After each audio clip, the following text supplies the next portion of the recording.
ben een vaderskind. Voordat de gevechten begonnen, woonde ik met hem boven de bakkerij.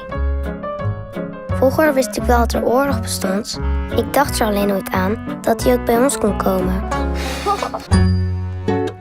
Er zijn gevechten uitgebroken in het zuiden van ons land. Nu moeten alle mannen daar naartoe om de ene tegen de andere te beschermen. Zo zien zelf de vogels niet dat je een nepboom bent.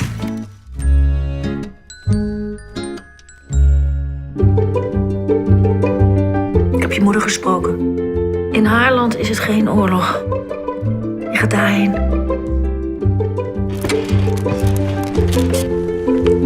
Dit is niet genoeg. Auw! Hey. Kom, we moeten naar het buitenland. Daar is geen oorlog.